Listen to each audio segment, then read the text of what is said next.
मिले डॉक्टर? क्या कहा उन्होंने? हमने डॉक्टर साहब से बात की। उन्होंने हमें तसल्ली दी है कि चौधरी साहब जल्दी ही ठीक हो जाएंगे। अच्छा, तो उन्हें होना ही है। मेरा पूरा विश्वास है वो जल्दी ठीक हो जाएंगे।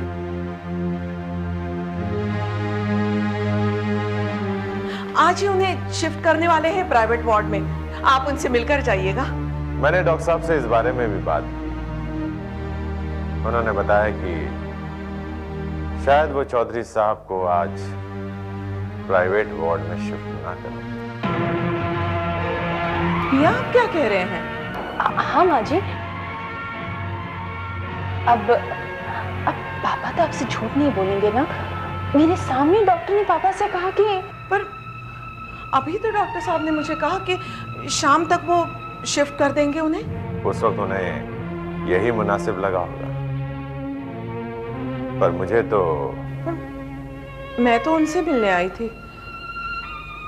उन्हें मिल न सकूं, लेकिन एक बार देख तो लूं उन्हें। लेकिन माँ, ये बाबूजी की तबीयत पर डिपेंड करता है। हो सकता है वो शाम तक हाँ, हो सकता है कि शाम तक उन्हें बाहर शिफ्ट कर दे। इसीलिए तो शाम तक मैं यही रुकना चाहती हूँ। क्या पता वो। उन्होंने तो हमें यह भी समझाया कि हम लोग के यहाँ रहने से उन्हें परेशानी होगी, इसलिए मैं समझता हूं कि हमारे लिए बेहतर होगा कि हम सब आपके घर चलें। वहां अजय से भी मुलाकात हो जाएगी। मतलब नहीं, हम शाम तक यहीं रुकते हैं। माँ जी, क्या है कि हो सकता है कोई जरूरत पड़ जाए तो। कैसी बात करते हो शक्ति? जब भाई साहब कह रहे हैं कि आज उन्हें शिफ्ट नहीं करने वाले और हमारे यहाँ रुकने से उनको तकलीफ हो सकती है, तो हमारे यहाँ रुकने से क्या फायदा? एक मिनट, आप जरा यहाँ आइए तो। ये आप क्या कह रहे हैं? कल्याणी जी को तो अभी तक मालूम ही नहीं कि बलराज साहब नहीं रहे। इस वक्त उनके घर शुद्धि पाठ चल रहा है। ऐसे समय में आप उन्हें वहां लेकर जाएंगे तो तुम्हारी समधन को सच्चाई का पता चल जाएगा।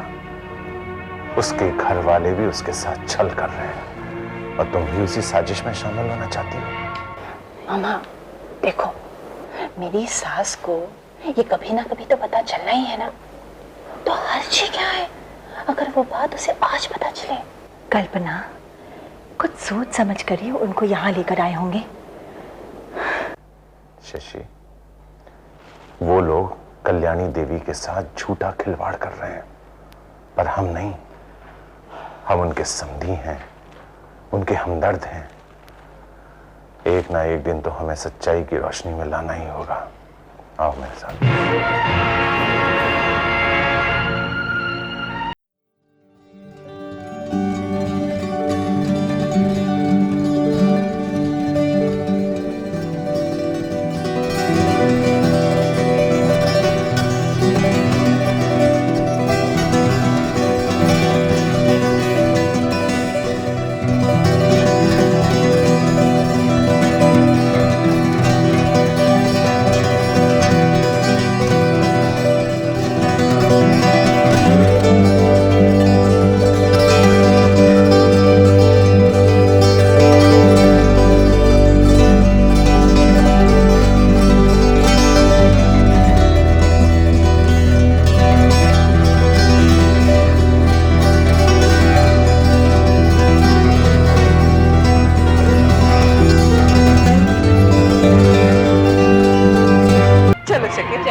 सर, बाहर जो माताजी बैठी थी चली गई।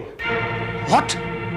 उनके कुछ रिश्तेदार आए थे, शायद वो लोग उन्हें। कौन थे वो लोग? एक उनकी बहू थी और दूसरे शायद उनके डैडी। तुमने रोका क्यों नहीं उन्हें? सर मैं कैसे रोकता, मैंने जो देखा। अरे वो लोग आए तब तुमने मुझे बताया क्यों नहीं? सर आप बहुत बिजी थे सर, और मैंने भी सोचा कि वो लोग उन्हें। काम करो, जाओ अभी जाओ, यहीं कहीं होंगे। उन्हें रोको, उनसे कहो कि मैंने बुलाया। जाओ जल्दी। जी सर। बेवकूफ आदमी है, बेवकूफ है ये। कितना कितना समझाया था मुझे इन लोगों ने। मिसेस चौधरी अगर घर पहुंच गई और उन्होंने देख लिया कि शांति पाठ हो रहा है तो अनर्थ हो जाएगा। अब हम हवन की शुरुआत करते हैं। आप ही पिताजी के ज्येष्ठ पुत्र हैं ना?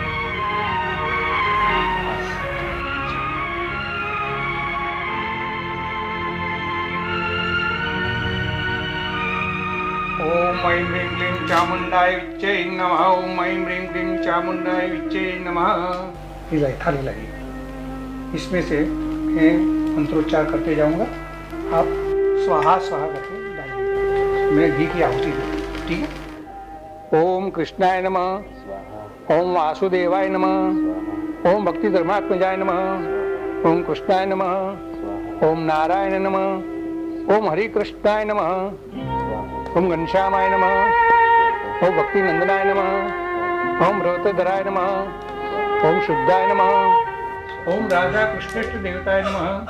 ओम मरसुतप्रियाय नमः। ओम काली भैरवादिति भीषणाय नमः। ओम जितेंद्राय नमः। ओम जिताहाराय नमः। ओम तीव्र वैराग्याय नमः। ओम आस्तिकाय नमः। ओम योगेश्वराय नमः। ओम योग कला प्रवते नमः। ओम मति धैर्यवते नमः। ओम ज्ञानीने नमः। ओम नियामकाय नमः। उपसमस्ते नमः। सर, मैंने देखा वो लोग यहाँ नहीं हैं, सब चले गए। जाओ जाओ यहां से जाओ तुम। अमर अमर कितना समझाया था अमर ने मुझे। ओम तपप्रियाय नमः। ओम सिद्धेश्वराय नमः। ओम स्वतंत्रताय नमः। ओम ब्रह्म विद्या प्रवर्तकाय नमः। ओम पाषंडो चेतन बटवे नमः। इसका फोन बंद है अमर, प्लीज फोन। मोबाइल भी बंद रखा है अमर ने। माय गॉड, अब क्या होगा? ओम शुद्ध समाधि स्थिति कारकाय नमः। ओम कृष्णाचारण स्थापन कराय नमः। ओम कौलदीशे नमः। ओम कलितारकाय नमः। ओम प्रकाश रूपाय नमः। ओम ओम वासुदेवाय नमः। ओम भक्ति धर्मात्मजाय नमः। ओम कृष्णाय नमः। ओम नारायण नमः। डॉक्टर मेहता। हेलो अमर, अमर यार गड़बड़ हो गई। वो कल्याणी दीदी यहाँ से चली गई। व्हाट? हाँ, ओम हरि कृष्णाय क्या नमः। कह रहे हैं?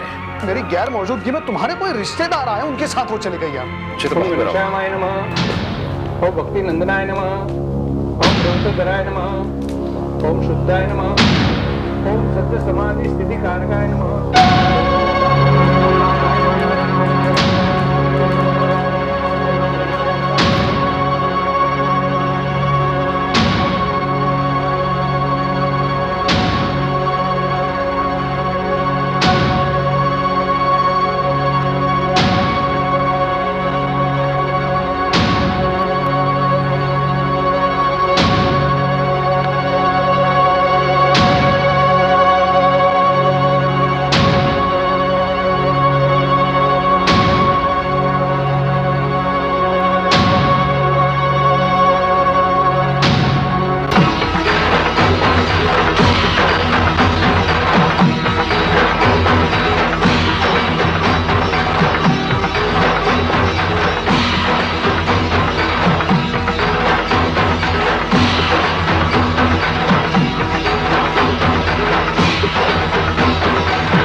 दीदी,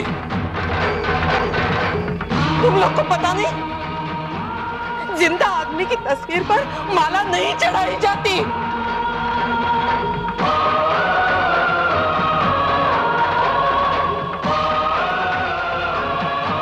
पागल हो गए तुम लोग, कुछ पता नहीं है तुम लोगों को। माँ जी, ऐसा मत कीजिए, शुभ होता हुआ कार्य अशुभ हो जाएगा। पंडित जी ठीक कह रहे हैं दीदी, ये पूजा अनुष्ठान जीजू की स्वास्थ्य कामना के लिए तो कर रहे हैं हम लोग। हाँ माँ, डॉक्टर से ना तबीयत संभालने के लिए। ये तो हम अपनी तरफ से कर रहे हैं। क्यों? इतना बड़ा फैसला और मुझे पता भी नहीं। माँ जी, माँ जी, ये सब लोग ठीक कह रहे हैं।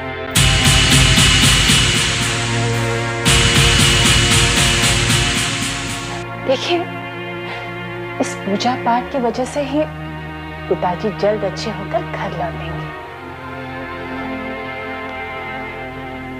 और माँ जी, इस पूजा का फैसला अगर आपके सामने ये सब लोग लेते तो क्या आप शकील को लेकर अस्पताल जा पाते? ये तो इत्तेफाक की बात है कि आज पिताजी को आईसीयू से प्राइवेट वार्ड शिफ्ट नहीं किया गया,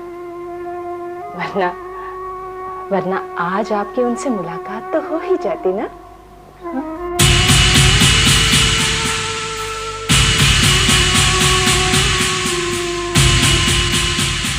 बात तो तुम ठीक कर रही हो। ये तो इत्तेफाक ही था कि तुम लोग वहां आए, डॉक्टर से बात की। चलिए, अब आप आराम कीजिए। नहीं, मैं आराम नहीं करूंगी।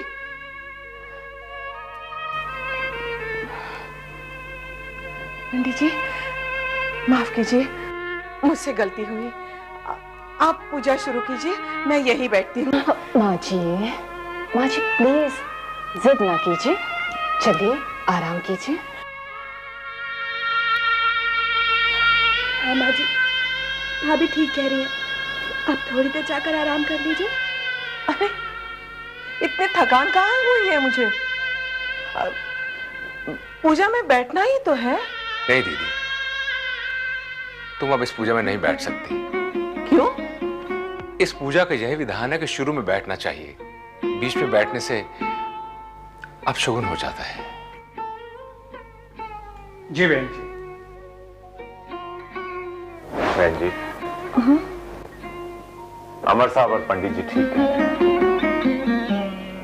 ये जो पूजा पाठ हो रही है, ये इस घर के कल्याण के लिए और चौधरी साहब की भलाई के लिए।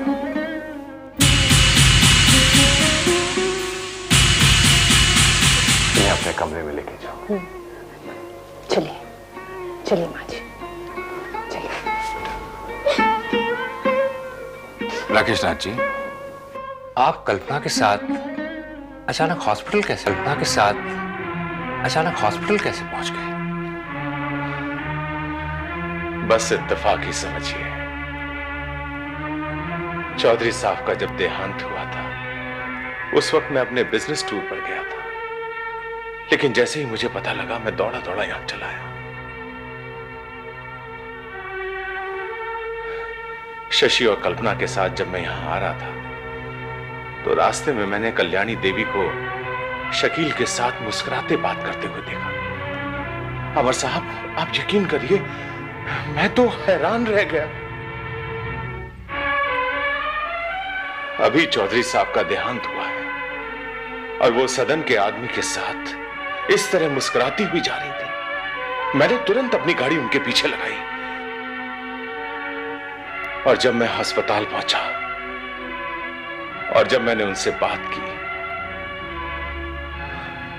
तब जाकर मुझे पता लगा कि वो अपना मेंटल बैलेंस खो चुकी है।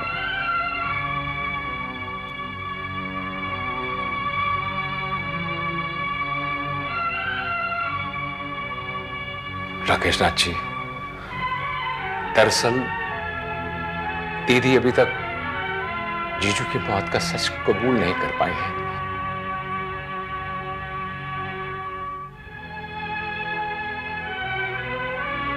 और उनकी दिमागी हालत ऐसी है कि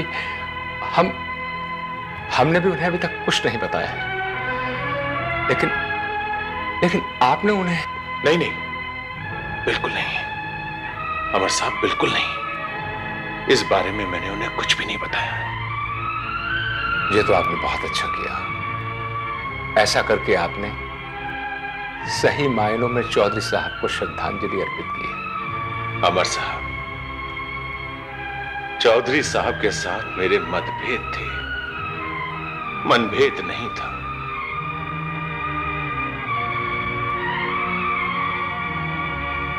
मैं उनके और अपने रिश्ते को अभी तक भूला नहीं।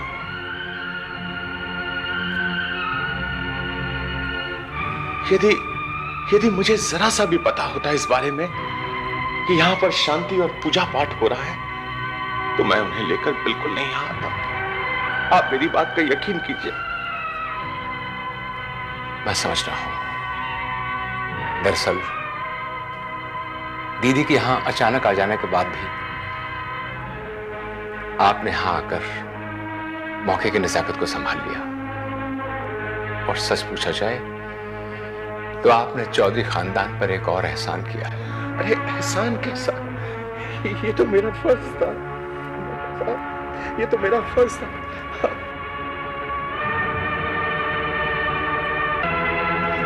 आप पंडित जी को कहिए कि पूजा पाठ शुरू करा।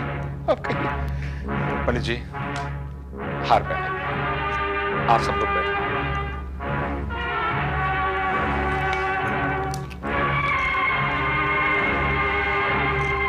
आइए पंडित जी।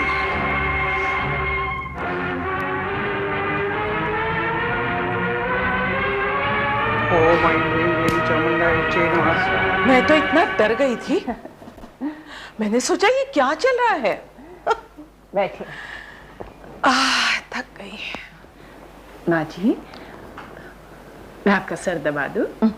नहीं रे, इतना भी सर पे चढ़ा के मत रखो मुझे।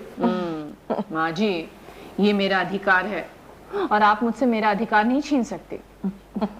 मैं मानती हूँ ये तेरा अधिकार है, पर इनको अच्छा होकर वापस आने दो, फिर खूब सेवा करवाऊंगी तुमसे।